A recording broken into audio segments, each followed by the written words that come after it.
आजच्या दिवसाची सुरुवात ओम यम जे किती छान आहे बघा. हे आहे माझं 6 महिन्याची मेहनत, 6 महिन्याचं फळ. तर हे आहे फूल बरं का, फळ नाही तर फळ कशी काय म्हणते, तर फूल आहे. 6 महिन्याचं फळ म्हणतात ना, तसं माझं 6 महिन्याचं फूल आहे.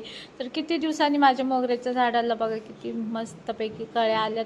जाऊ द्या मग म्हटलं, आले खाली लगेच फास्ट फास्ट बघा, पूजा वगैरे केली. माझे वडील आले होते, तर माझे वडील गेले होते येडाई तुळजापूर, आता यात्रा होती ना, मग तिकडे गेले होते. तर मग प्रसाद घेऊन आले होते बघा. काय काय आणले त्यांनी, बांगड्या, प्रसाद, पेड्याचा. हा प्रसाद मला खूप जास्त आवडतो म्हणून पेढे वगैरे हे बाकीचं प्रसाद बहिणीला, माझी बहीण एक पुण्यात राहते, आत्याची मुलगी पण राहते पुण्यात, मग त्यांना पण द्यायला जाणार होते एक दिवसात.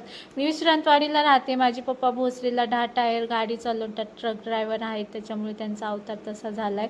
मग गाडीवरून लगेच आले होते इकडं प्रसाद द्यायला. म्हटले खराब होईल असं तसं, मग पप्पांसाठी चहा वगैरे बनवला आणि पप्पा लगेच गेले बहिणीकडं, माझ्या आत्याच्या मुलीकडं प्रसाद द्यायला. मग बघा माझ्या पप्पांनी काय काय आणले.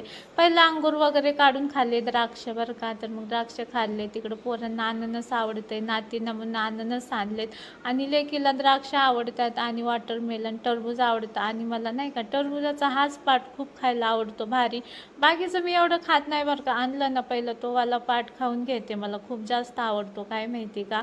मग टरबूज वगैरे खाल्लं, आणि मग म्हटलं पप्पांना जेवून जातील, तर गेले नाहीत, जेवून नाही गेले. मग आत्याच्या मुलीला प्रसाद द्यायला जाणार होते. मग मी बघा आज काय काय केलं होतं. वांग्याची भाजी, चतुर्थी आहे ना, मग आज नॉनव्हेज नाही जमत घरामध्ये. मग म्हणले पप्पा मी प्रसाद देऊन येतो, मग शेंगदाण्याच्या पोळ्या करून ठेवते, जाताना घेऊन जावं. मग ते ट्रॅव्हल करतात ना, मग म्हटलं द्यावं बनवून. असं बघा एवढ्या सारे शेंगदाण्याच्या पोळ्या बनवून घेतल्या. मग जाता जाता घेऊन जातो म्हणले. माझी बहीण आत्याची मुलगी हडपसरला राहते, मग तिच्याकडून जात जात माझ्या साईडला पप्पा भोसरीला जातात ना, मग विश्रांतवाडीहूनच जायला लागतं. मग पप्पा घेऊन जातील म्हणून त्यांच्यासाठी छानपैकी असे शेंगदाण्याच्या पोळ्या चपात्या केल्या. पण पप्पा काय माहिती आता येतात की नाही बघा. किती छान अशा दोरडी भरून सगळं बनवून घेतले.